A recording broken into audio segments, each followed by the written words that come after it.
sumasamba sa'yo at gumagalang sa krus mo. Nakaligtas ka ng mundo.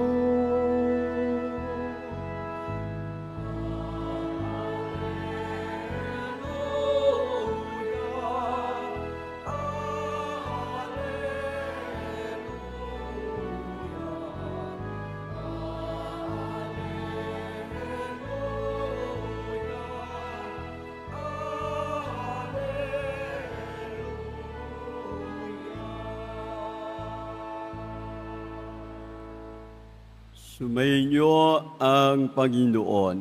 At sumaiyo rin. Ang mabuting balita ng Panginoon ayon kay San Juan. Papuri sa iyo, Panginoon. Noong panahong yun, sinabi ni Jesus kay Nicodemo, walang umakyat sa langit, kundi ang bumabang mula sa langit, ang anak ng tao.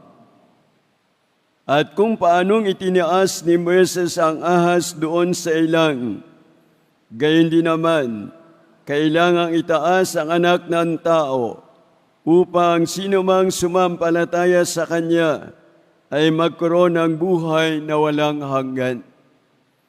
Gayon na lamang ang pag-ibig ng Diyos sa sanlibutan.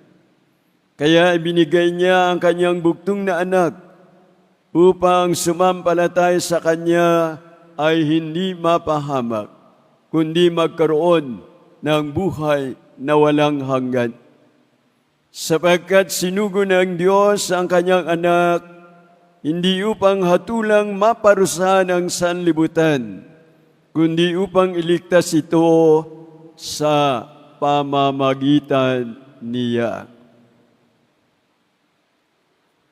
Ang mabuting balita ng ating Panginoon. Pinupuri ka namin, Panginoong Hesu Kristo. Pagsiupo muna ang lahat.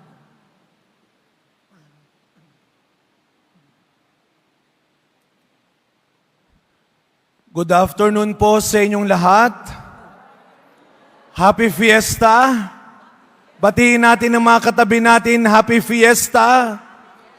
At mga kadiboto, 9 ng Enero 2025, sa unang pagkakataon, tayo po ngayon ay nagdiriwang, pambansang pagdiriwang ng kapistahan ng mahal na pong Jesus Nazareno. Bigyan natin ng palakpak ng papurit pasasalamat ang ating mahal na pong Jesus Nazareno. Mas malakas at matagal na palakpak.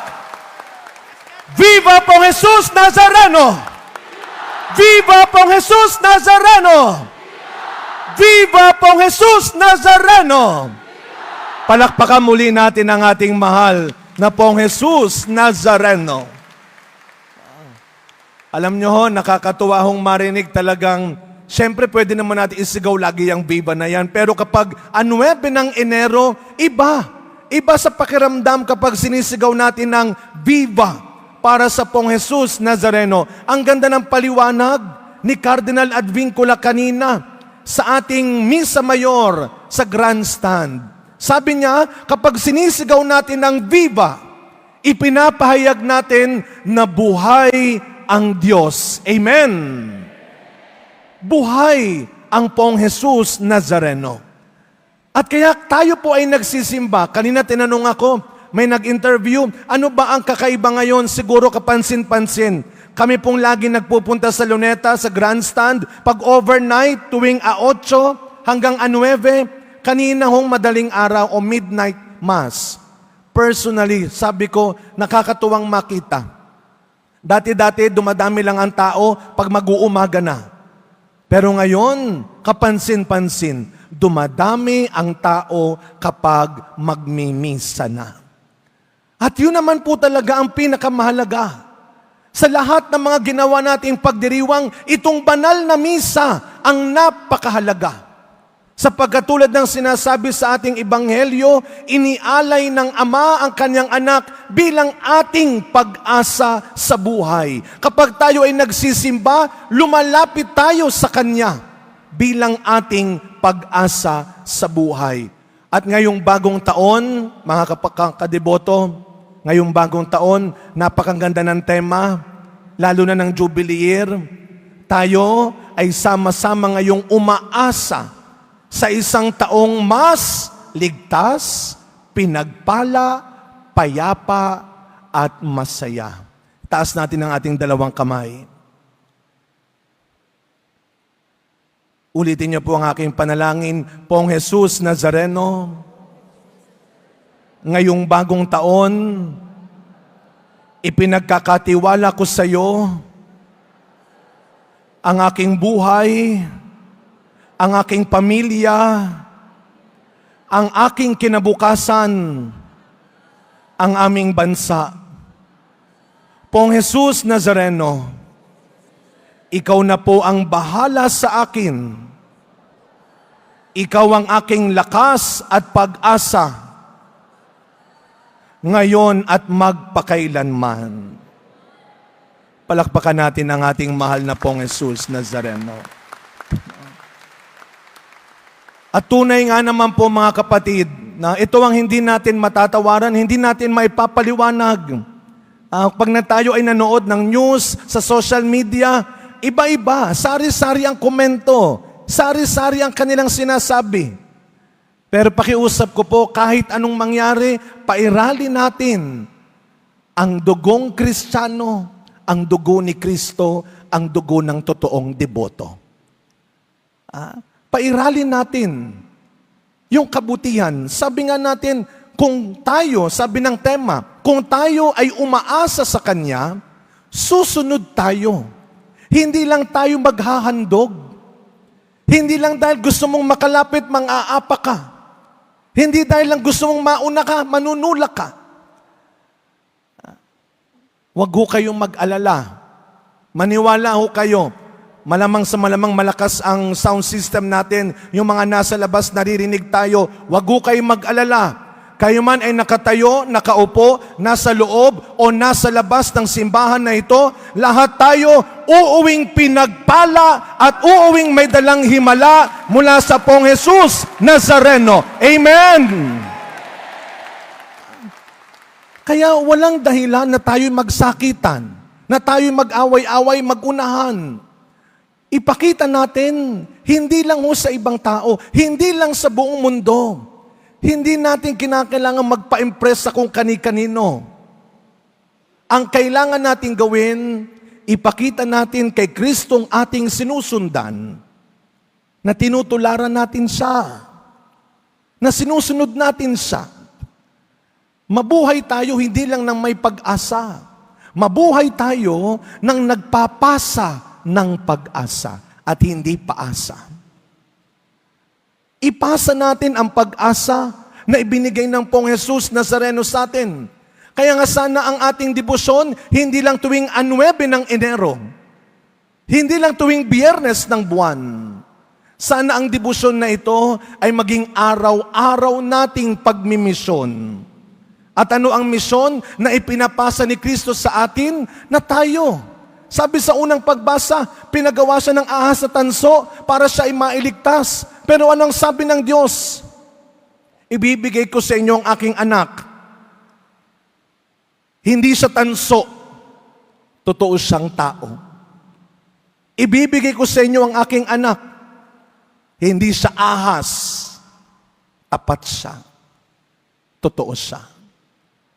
Kaya nga ngayong bagong taon, bawasan na natin yung masadong pag-asa natin sa material na bagay, sa posisyon, sa kasikatan, sa kung kani-kaninong inaakala nating magiging pag-asa natin. Sa huli, lahat tayo babalik pa rin sa paanan ng Pong Jesus Nazareno.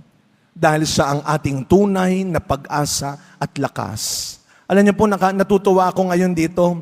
Hindi ko po akalain na magkakaroon ako ng mga kasamang pari sa misa na ito. At kaya ako natutuwa damang-dama ko, bata pa talaga ako, no? Dahil karamihan po sa mga kasama nating pari ngayon ay hindi lang matatanda. Sila ay mga buhay na pag-asa, na habang may buhay, may pag-asa, at kapag may pag-asa, may buhay. Palakpakan natin ang ating mga senior clergy na kasama.